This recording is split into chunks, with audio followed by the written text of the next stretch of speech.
क्या डोकलाम में सिर्फ सड़क बन रही थी या चीन युद्ध की तैयारी कर रहा था? आखिर क्यों भारत ने चीन के बुलडोजरों के सामने अपनी सेना खड़ी कर दी? क्या डोकलाम संकट के दौरान एशिया सच में युद्ध के सबसे करीब पहुंच गया था? चीन बार बार 1962 की धमकी क्यों दे रहा था? क्या सिलीगुड़ी कॉरिडोर पर चीन की नजर भारत के लिए सबसे बड़ा खतरा थी? डोकलाम की पहाड़ियों में ऐसी कौन सी रात थी जब बस एक गलती से युद्ध शुरू हो सकता था? क्या अजीत डोभाल की गुप्त रणनीति ने भारत चीन युद्ध टाल दिया? आखिर ब्रिक्स सम्मेलन से पहले चीन अचानक पीछे हटने को क्यों तैयार हुआ? क्या डोकलाम सिर्फ शुरुआत थी और असली कहानी बाद में गलवान में दिखाई दी? हिमालय की खामोशी के पीछे आज भी कौन से अनकहे सैन्य रहस्य छिपे हुए हैं? आइए जानते हैं आज के इस वीडियो में।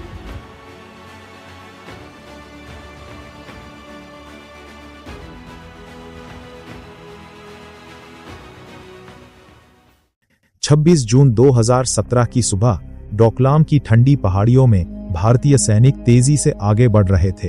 सामने चीनी सैनिक और बुलडोजर खड़े थे और मशीनों की आवाज पूरे इलाके में गूंज रही थी। भारतीय कमांडर चिल्लाया, अब एक कदम भी आगे बढ़े तो हालात यहाँ बेकाबू हो जाएंगे। चीनी अधिकारी ने घूरते हुए कहा, यह इलाका चीन का है, भारत तुरंत पीछे हट जाए। लेकिन भारतीय सैनिक पीछे नहीं हटे और दोनों सेनाएं कुछ ही मीटर की दूरी पर रुक गईं। उस पल हिमालय की खामोशी में सिर्फ तेज हवाओं और मशीनों की डरावनी आवाजें गूंज रही थी। दुनिया को ये एक सामान्य सीमा विवाद लगा, लेकिन असली कहानी इससे कहीं बड़ी थी। ये सिर्फ सड़क निर्माण का मामला नहीं था, बल्कि एशिया की ताकतों का सीधा टकराव बनने वाला था। डोकलाम नाम का ये छोटा इलाका अचानक भारत, चीन और भूटान की राजनीति का केंद्र बन गया। भूटान ने दावा किया कि चीन उसकी सीमा के भीतर सड़क बनाकर अपना कब्जा बढ़ा रहा था। भारत समझ चुका था कि चीन की नजर सिर्फ डोकलाम पर नहीं, बल्कि सिलीगुड़ी कॉरिडोर पर भी थी। सिलीगुड़ी कॉरिडोर वही पतली जमीन है जो पूर्वोत्तर भारत को पूरे देश से जोड़ती है। अगर चीन यहाँ मजबूत हो जाता तो भारत की सुरक्षा पर बड़ा खतरा खड़ा हो सकता था। दिल्ली में प्रधानमंत्री नरेंद्र मोदी और एनएसए अजीत डोभाल लगातार बैठकों में व्यस्त थे। सेना प्रमुख ने साफ कहा, अगर अभी नहीं रोका गया तो चीन यहाँ स्थायी पकड़ बना लेगा। इसी बीच कुछ खुफिया रिपोर्ट सामने आई जिनमें चीन की बड़ी सैन्य योजना की चर्चा थी। कहा गया कि चीन हिमालय में धीरे धीरे नए गांव और बंकर बनाकर दबाव बढ़ाना चाहता था। कुछ विश्लेषकों का दावा था कि डोकलाम सिर्फ शुरुआत थी, असली निशाना भारत ही था। उस समय राष्ट्रपति शी जिनपिंग चीन की ताकत दुनिया को दिखाने में जुटे हुए थे। और फिर डोकलाम की बर्फीली पहाड़ियों में शुरू हुआ एक ऐसा खेल जिसने पूरे एशिया को हिला दिया। 18 जून 2017 को भारतीय सेना की एक टुकड़ी सिक्किम सेक्टर पार कर डोकलाम पहुंच गई। भारतीय जवानों ने चीनी बुलडोजरों के सामने खड़े होकर सड़क निर्माण तुरंत रुकवा दिया। कुछ सेकंड तक दोनों सेनाएं एक दूसरे को घूरती रही। माहौल बेहद खतरनाक बन चुका था। फिर अचानक चीनी सैनिक आगे बढ़े और भारतीय जवानों को धक्का देना शुरू कर दिया। भारतीय सैनिक भी पीछे नहीं हटे और पहाड़ियों में जोरदार हाथापाई शुरू हो गई। हथियार सबके पास थे, लेकिन उस खामोश तनाव में कोई भी ट्रिगर दबा नहीं रहा था, क्योंकि दोनों जानते थे पहली गोली पूरे एशिया को युद्ध की आग में झोंक सकती थी।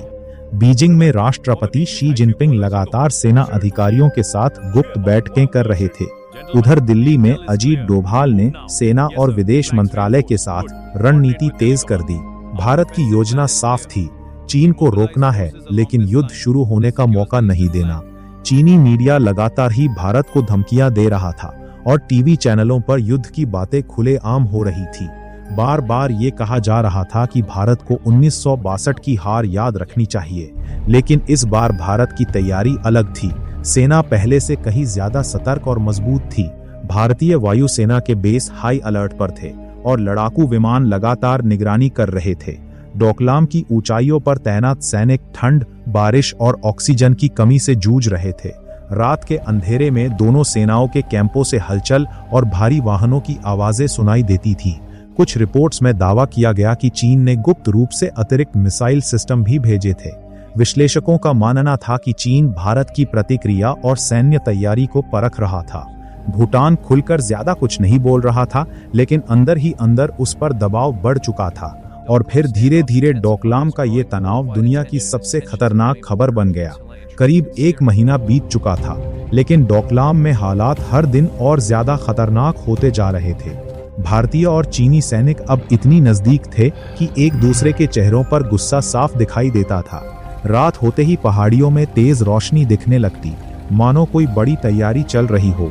कुछ भारतीय जवानों ने बताया कि चीनी कैंपों में रात भर भारी मशीनों की आवाजें सुनाई देती थीं। इसी बीच खुफिया एजेंसियों को कुछ सैटेलाइट तस्वीरें मिली, जिन्होंने दिल्ली की चिंता बढ़ा दी।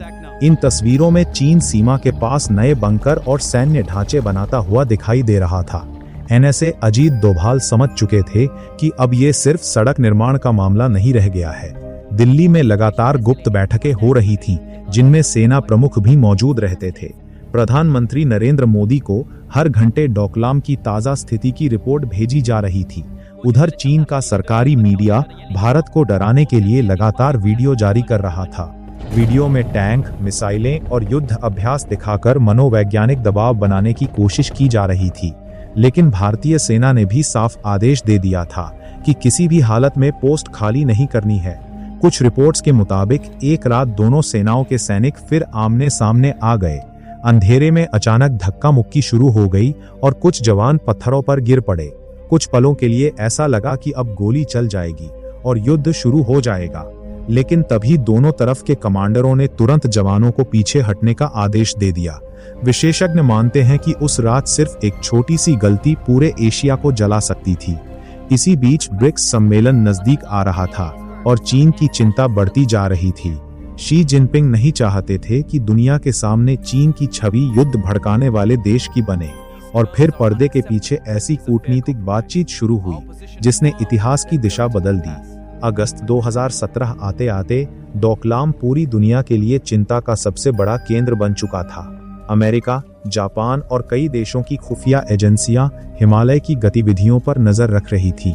विशेषज्ञ चेतावनी दे रहे थे कि अगर यहाँ युद्ध हुआ तो पूरा एशिया आर्थिक संकट में डूब जाएगा।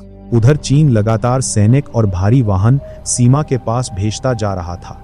इसके जवाब में भारतीय सेना ने भी अपनी तैनाती और निगरानी कई गुना बढ़ा दी थी। डोकलाम की चोटियों पर जवान कई दिनों तक बिना पूरी नींद के डटे हुए थे। तभी एनएसए अजीत डोभाल चीन पहुंचे, जहां उनकी बेहद गुप्त बैठकों की चर्चा शुरू हुई। कहा जाता है कि इन बैठकों में कई बार माहौल इतना तनावपूर्ण हो गया कि वार्ता तक रुक गई, लेकिन भारत का संदेश बिल्कुल साफ था, चीन सड़क निर्माण रोके बिना समाधान संभव नहीं होगा। उधर राष्ट्रपति शी जिनपिंग भी समझ चुके थे कि लंबा गतिरोध चीन की वैश्विक छवि को नुकसान पहुंचाएगा। कुछ विश्लेषकों का दावा है कि ब्रिक्स सम्मेलन से पहले चीन समझौता करने को मजबूर हुआ। हालांकि कुछ लोगों का मानना था कि दोनों देशों के बीच एक गुप्त समझौता हुआ। कहा गया कि पर्दे के पीछे कई शर्तों पर सहमति बनी, जिन्हें सार्वजनिक नहीं किया गया। 28 अगस्त 2017 की सुबह अचानक खबर आई कि दोनों सेनाएं पीछे हटने लगी हैं। करीब 73 दिनों तक चला डोकलाम संकट अब अपने अंत के करीब पहुंच चुका था। भारतीय जवान धीरे धीरे अपनी पोजीशन से हटे और चीनी मशीनें भी शांत पड़ गईं। पहाड़ियों में लंबे समय बाद सन्नाटा लौटा, लेकिन तनाव पूरी तरह खत्म नहीं हुआ था। बाद में सैटेलाइट तस्वीरों से पता चला कि चीन आसपास के इलाकों में निर्माण जारी रखे हुए था। भारत ने भी जवाब में सीमा सड़कों, सुरंगों और सैन्य ढांचों पर तेजी से काम शुरू कर दिया। लेकिन असली सवाल अब भी वही था, क्या डोकलाम किसी बड़े खेल की सिर्फ शुरुआत थी? डोकलाम संकट भले ही खत्म हो गया हो, लेकिन हिमालय की पहाड़ियों में बेचैनी अब भी जिंदा थी। भारतीय खुफिया एजेंसियां लगातार चीन की गतिविधियों पर कड़ी नजर बनाए हुए थीं। कुछ महीनों बाद नई सैटेलाइट तस्वीरों ने एक बार फिर दिल्ली की चिंता बढ़ा दी। इन तस्वीरों में चीन सीमा के पास नए बंकर, सड़कें और हेलीपैड बनाता हुआ दिखाई दे रहा था। विशेषज्ञों का कहना था कि चीन पीछे हटते हुए भी अपनी रणनीतिक बढ़ मजबूत कर रहा था। इसके जवाब में भारत ने भी सीमा इलाकों में सड़क और सैन्य ढांचे तेजी से बनाना शुरू कर दिया। सिक्किम और अरुणाचल में नई सुरंगें, पुल और एडवांस पोस्ट तेजी से तैयार होने लगे। प्रधानमंत्री नरेंद्र मोदी ने सेना को साफ संदेश दिया कि तैयारी में कोई कमी नहीं रहनी चाहिए। उधर राष्ट्रपति शी जिनपिंग लगातार एशिया में चीन की ताकत बढ़ाने की नीति पर काम कर रहे थे। कुछ विश्लेषकों का मानना था कि डोकलाम भारत की सैन्य प्रतिक्रिया को परखने का तरीका था। कहा गया कि चीन जानना चाहता था कि संकट की घड़ी में भारत कितना मजबूत जवाब दे सकता है। फिर साल 2020 आया और गलवान घाटी में हुए खूनी संघर्ष ने सबको झकझोर दिया।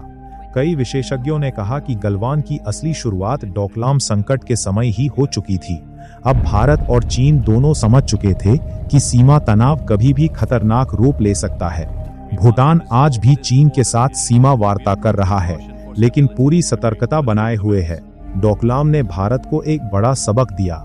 सीमा सिर्फ शब्दों से सुरक्षित नहीं रहती, सीमा सुरक्षित रहती है तैयारी, रणनीति और सही समय पर लिए गए कठिन फैसलों से। आज भी डोकलाम की बर्फीली चोटियों पर सैनिक उसी सतर्कता के साथ तैनात हैं, क्योंकि हिमालय की खामोशी के पीछे आज भी कई अनकहे रहस्य और रणनीतियां छिपी हुई हैं। और शायद यही वजह है कि डोकलाम सिर्फ एक सीमा विवाद नहीं, बल्कि एशिया के लिए एक बड़ी चेतावनी बन गया।